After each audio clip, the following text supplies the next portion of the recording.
Semoga kita semua selalu dalam keadaan sehat. Mari kita awali pertemuan hari ini dengan mengucapkan Panganjali Umat.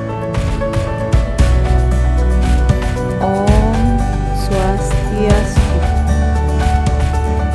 Kita kembali belajar materi agama Hindu dan budi pekerti bersama Ibu Niluh Putu Eka Dharma Patni.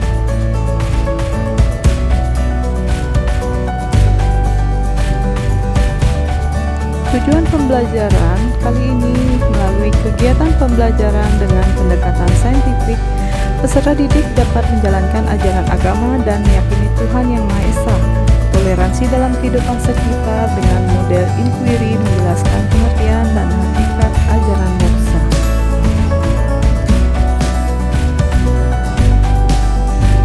Topik yang akan kita bahas adalah pengertian dan tingkatan-tingkatan moksha. Kelas 11 semester 2 tahun ajaran 2020-2021 SMK Negeri 1 Nampak Siri. Pada bab moksha itu terdiri dari hakikat moksha, tingkatan moksha berdasarkan keadaan atman, jalan menuju moksha, tujuan hidup manusia, tantangan mencapai moksha, upaya untuk mengatasi hambatan mencapai moksha, dan contoh orang yang mencapai moksha.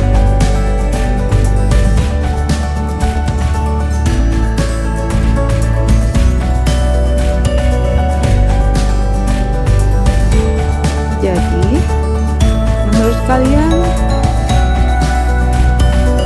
apa ya itu yang dikenal dengan moksha?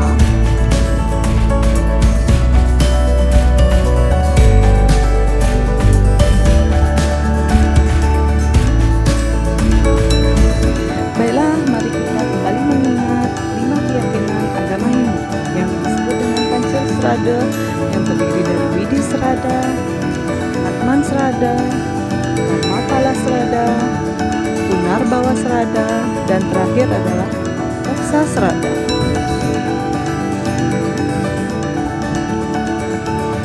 Dalam agama Hindu, kita mengenal tujuan agama Hindu yaitu Mokshatam Jagaditaya Ca Iti Dharma, yang dijabarkan menjadi 4 yaitu Dharma, Artha, Kama, dan moksha yang disebut dengan Catur Purusa Artha. Secara etimologi, moksha berasal dari bahasa Sanskerta dari akar kata mukh yang berarti membebaskan atau melepaskan. Moksha adalah tujuan dari agama Hindu yaitu kelepasan atau kebebasan dari keterikatan keduniawian dengan menyatunya Atman dengan Brahman, serta terbebas dari Punarbawa. Moksha berarti kelepasan atau kebebasan, bebas dari ikatan duniawi, bebas dari reinkarnasi. Moksha berarti tercapainya ketenangan dan kebahagiaan spiritual yang kekal abadi. Sukha, Antawali, Dukkha. Bila seseorang dapat mengurangi sifat egoisnya terhadap sesuatu dan mengarahkan pikiran dan perasaannya pada Tuhan, maka secara perlahan tetapi pasti akan dapat menjadi Brahman. Tujuan utama hidup manusia adalah untuk menyadari dirinya yang sejati. Di dunia ini sangat sedikit orang yang ingin kebahagiaan tertinggi atau moksha. Kebanyakan hanya hanyut dalam kenikmatan duniawi yang penuh gelombang sukha dan dukkha. Perlu disadari bahwa tubuh adalah alat untuk mendapatkan moksha.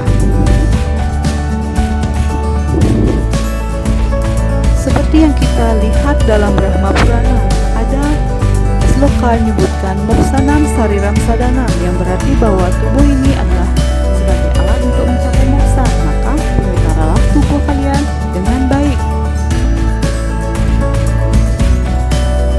Baiklah, sekarang kita lanjut pada tingkatan moksha. Yang pertama adalah Samipya, merupakan suatu kebebasan yang dapat dicapai oleh seseorang semasa hidupnya. Di dunia ini, hal ini dapat dilakukan oleh para yogi dan para resi.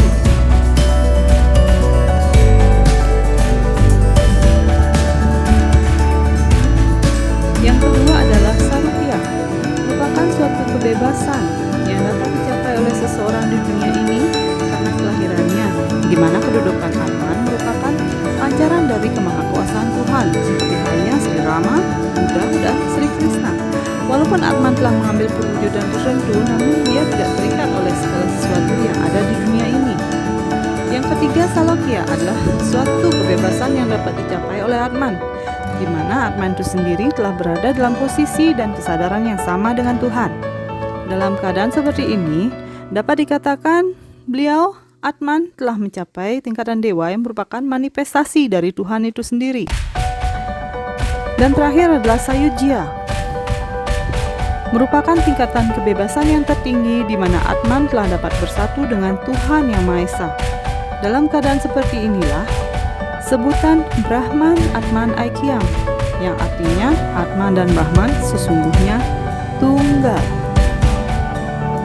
Baiklah, kita lanjut pada tingkatan moksa menurut keadaan Atman. Yang pertama adalah jiwa mukti, adalah tingkatan moksa atau kebahagiaan yang dapat dicapai oleh seseorang semasa hidupnya, di mana Atmannya tidak lagi terpengaruh oleh gejolak indria dan maya atau pengaruh duniawi.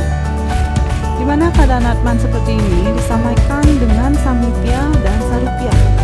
Yang kedua adalah Videha Mukti, adalah tingkatan kebebasan yang dapat dicapai oleh seorang semasa hidupnya, di mana Atman telah meninggalkan badan wadahnya, tetapi roh yang bersangkutan masih kena pengaruh maya yang tipis.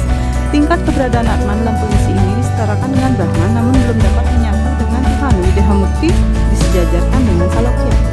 Yang ketiga adalah Purna Mukti, adalah tingkat kebebasan yang paling sempurna. Pada tingkat ini, posisi Atman seseorang keberadaan telah menyatu dengan Brahman. Setiap orang dapat mencapai posisi ini apabila yang bersangkutan sungguh-sungguh dengan kesadaran dan hati yang suci, mau dan mampu melepaskan diri dari keterikatan maya ini. Baiklah, sekarang kita lanjut diskusi kelompok. Buat kelompok beranggotakan 4-5 orang. Masing-masing kelompok buat bahan diskusi mengenai konsep moksa sesuai dengan tingkatan moksa dan jenis moksa. Pilihlah minimal satu jenis moksa, kemudian